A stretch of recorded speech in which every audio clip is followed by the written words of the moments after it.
Revenge on my cheating fiance was bad, but the karma was brutal. Part 1.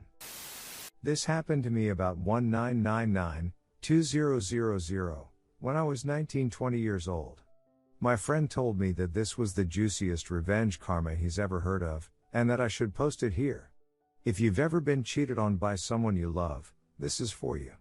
Sorry in advance for the wall of text, but this is the emotionally eviscerating kind of revenge and karma, and for that reason I felt the details were important.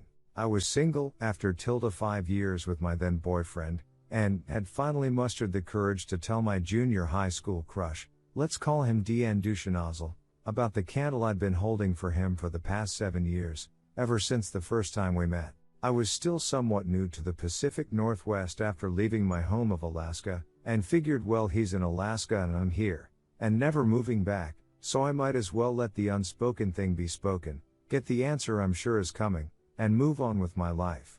I was pretty sure that once I laid down all the cards, he wouldn't have wanted to be friends with me anymore, or would have said something like, I am not into you that way.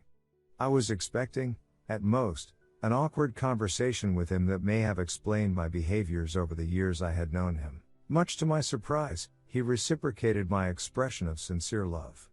DN and I had been friends for all that time, and though I never dropped hints to him about it, I did tell my closest friend at the time. He and I even kissed once during our first school year together, and even though I wanted to, I did never press the issue or pursue him further, giving him the chance to take the lead, which he didn't.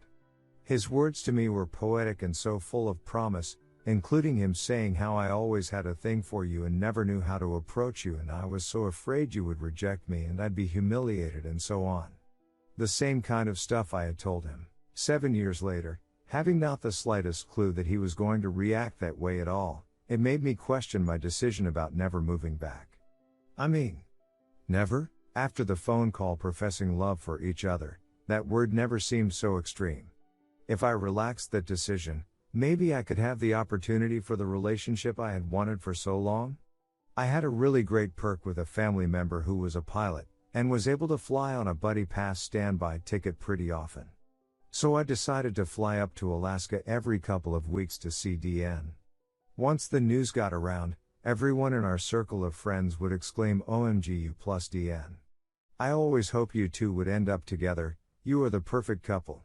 I thought it was super cheesy and romantic, but it actually felt validating and nice because that was what I had envisioned and hoped people would say about us. I was always very careful to avoid dating or even flirting with anyone I went to school with, for the sake of avoiding interpersonal drama and gossip at school, which would have disrupted so much more than my education. After several months of traveling to see him every couple of weeks, he asked me to marry him. I said yes, and then without hesitation, started planning to move back to AK to be together and start our life there in our hometown. I made my plans for the move, packing up all of my belongings and parcel shipping everything I owned. Thankfully it wasn't much, because I was still so young and didn't own any furniture. DN and I were going to live together at his place, where he had a roommate, let's call him Bicycle Man BM, who I will never forget, and the reason why is coming up. In the scant number of days before my final flight back up to Anchorage, I started feeling kinda icky and gross, and after several days of that, followed my intuition and took a pregnancy test. I found out I was pregnant.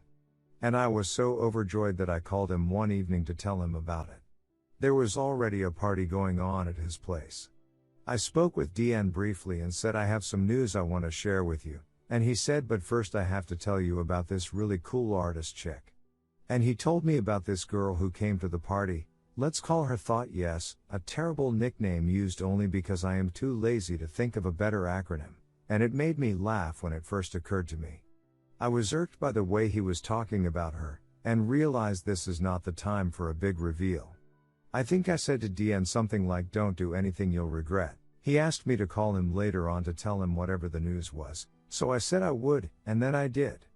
Hours later, whoever answered the phone said that DN was there, but couldn't come to the phone right now. I had this awful stomach-sinking feeling, because I already had an intuitive feeling about what was happening. DN never called me back that evening. I called him the next morning, no answer. I was heartbroken. That evening I finally got to talk with him and reminded him I have news, but he interrupted me to say I have to tell you something, and my stomach sinking feeling was now turning to nausea. He admitted that he cheated on me with thought, all while the time I was trying to reach him the night before. I hung up the phone on him and threw up. He didn't call me back to ask what my news was. I called him back later on to verbally upbraid him, and all he could do was ask for forgiveness and tell me that it was a mistake, and that he still wanted me to come there. I told him there was no chance that I would marry him after that. That was not a mistake, buddy, that was a choice. I said I would be up there to get my things and then I'd be gone for good.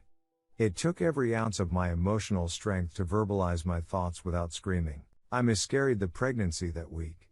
Add that onto the absolute devastation that this person I had longed for after all these years didn't actually intend on a committed relationship after proposing to me. And then I had to deal with the immense pain of losing my first pregnancy. And then to top that off, I had to fly up to Anchorage weeks before Christmas, to pick up all of the stuff I had already parcel shipped there, wait for it to arrive, with nowhere else to go but Deanne's home.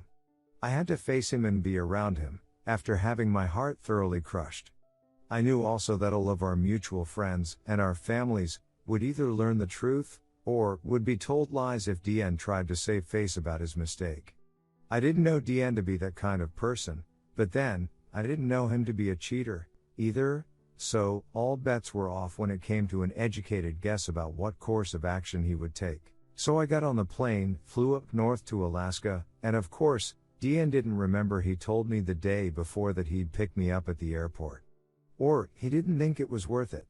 Whatever it was the most awful feeling to be forgotten about, and left there stranded. Even more humiliating was when an elderly couple at the airport saw me waiting alone, picked up my lost girl vibe, and asked me if I was okay, and I lost my calm demeanor, broke down in tears at the airport. I shooed away the well-meaning couple because I couldn't keep my essay together long enough to be gracious about any help they could have offered. I finally got a cab and went out to his place. Banged on the door outside and waited until I couldn't feel my fingertips anymore, and the racket finally woke up BM, who let me inside. Deanne was in his room passed out on his bed. I went to the living room couch and waited. I didn't know exactly how to confront him, so I didn't. He already knew how I felt based on our phone call following his confession. I acted like I no longer cared about it, because the last thing I wanted to be seen as was a crazy ex. There was no way I was going to let his behavior and choices besmirch my reputation, so I acted cool and dispassionate as if it were all just a matter of fact end to a relationship. I kept to myself as much as possible. Deanne must have taken that as some sort of sign that we were just only friends, as if we never had a relationship, as if he had never asked me to marry him. And he had the bright idea to invite Thought over to meet me. As it turned out, Deanne told Thought that I was just a friend and he never told her about our relationship, engagement, me visiting frequently to see him, me moving there to be with him, etc. It was like I was just erased and discarded. Looking back, this is a very clear case of a narcissist's relationship pattern of idealize, devalue, discard. Every moment between arriving there and leaving felt like it was just me crying and feeling so incredibly hurt that it broke my whole world. I had sacrificed my family, who had all moved to the Pacific Northwest by that point. I left my job, so that I could move back to Alaska and be with Deanne. I was so into the idea of a relationship with him, it didn't even feel like I had sacrificed for the sake of our relationship. But, I did. And it hit me that I sacrificed family and job who had never hurt me, at least not in the way Deanne had hurt me. I regretted leaving them to be with Deanne and his empty promise of love. When the news spread to our mutual friends and his family, no one could understand why Deanne and I were split up. While everyone understood why I was crying and upset, no one really knew what to do with the constant stream of tears. I maintained my composure as being the not crazy ex to the best of my ability. This all happened in front of people who knew both of us for years. They were dumbfounded about Thought and what she was doing with Deanne. They put the puzzle pieces together themselves. I kept my mouth shut and only stated facts when I was asked. Yes, Deanne would rather be with her. So he is with her. I'm here waiting for my things to arrive so that I can ship them back, and then I'm getting on the next flight out of here. One day out of the total 2 weeks I was there, BM, remember? came out of his room and saw me in my silent waterfall of tears, and just said to me, "Deanne is a total ashole. If I were you, I would be crying too." For some reason that made me feel better about the whole thing. BM was a muscly badass to a young woman like me, and for him to say that made me feel like the world wasn't such a cruel place after all. I still had not told anyone about the pregnancy, or the loss, because even though I was grieving and in pain, if I mentioned any of that, I knew that I would be treated like a crazy ex who was making up stories to make him feel worse or make it all about poor me, and I just didn't need any more BLLS on top of that. I suffered in silence and perfected the art of crying without making a sound so that I wouldn't draw anyone else's attention to my grief. Over those 2 weeks, Deanne invited thought over frequently. He probably thought it was no big deal to me. He was not thinking about me or how his behavior was affecting me. I was in a state of shock. I never thought he would treat me like that, after I had known him for so long and had never seen him behave in that way. I stayed on the couch while the two of them had their fun in Deanne's room. Within earshot. A move that is such an ashole thing to do that I am still surprised it didn't instantly place his likeness in the dictionary under the definition of sociopath. I didn't have the energy to confront Deanne or to argue as to why doing something like that was cruel and heartless. If he didn't know that already, me telling him wasn't going to teach him the basics of empathy. I was so angry at him that I wanted to hurt him even worse than he had done to me. Before I left, I concocted a plan to poison his new relationship with thought. This is where the revenge plot comes into play. I am bisexual, and I knew that thought was at least flexible in that regard, and obviously she was willing to move fast with someone. So, at yet another party night, a seemingly regular occurrence at that house, I got thought all to myself before she got drunk, for long enough to seduce her. I shut both of us in Deanne's room. Meanwhile, everyone else was getting too drunk to get that anything could have been happening in there. Deanne was occupied with the guests and may not have noticed we were missing. After we were finished, I told her why I was there, and told her about my history with Deanne. With an icy and dispassionate apathy that illustrated how much Deanne was dead to me, I told her, if he cares about me enough to propose to me, and then do what he did with you, after I've known him for years, just imagine what he'll do to you. Suddenly she understood why I had been so somber when I was introduced to her. She had no idea that I was anything more than an innocent friend of Deanne's. She didn't know why I was there in Alaska, or why I was waiting for boxes. She didn't know anything. She felt profoundly guilty and regretful, despite the fact that she didn't know any better. She had been deceived, and I had been too gracious to lose my cool or cause a scene at a house party or in front of anyone else, as would have been expected. When I was in private with her, I told her everything, including how I had pined after him since I was 12 years old because my adolescent hormones didn't know better. Deanne walked in on us and must have assumed that nothing was wrong, only because nothing violent or terrible was happening in the moment. That was either hubris, or drunkenness, on his part. There was no confrontation, again.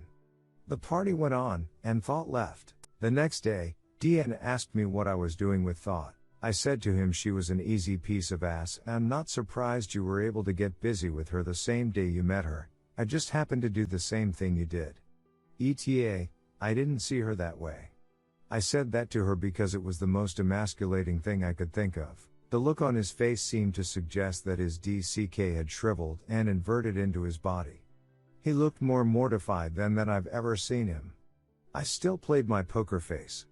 He didn't know what to say after that, so he said nothing and changed the subject. I made him feel just as small and insignificant as he had made me feel. Mission accomplished, or so I thought. There's more. I got my belongings finally, and shipped them all straight back to where they came from. I got myself on another flight out of there a day or so later, didn't ever see Thought again. I didn't hear from Deanne again for the next 5 years. 5 years later, I was married, and had just learned that week that I was pregnant with my first child. I got an email from Deanne. He tracked me down through social media back in 2005. He said that he wanted to catch up with me, and so I obliged him with a phone call, thinking I was gonna gloat about being married and having a kid or some shit. Deanne told me all about all the karma that went down after I left. Said you didn't go crazy while you were here. But whatever you did planted a seed that grew into something that destroyed my life. He didn't say that word for word, but close to it. I think he used the word cancer in there somewhere. Perhaps my intentions to avenge my dead fetus invited my guardian angel's demons may be more likely to intercede in the situation. Story to be continued.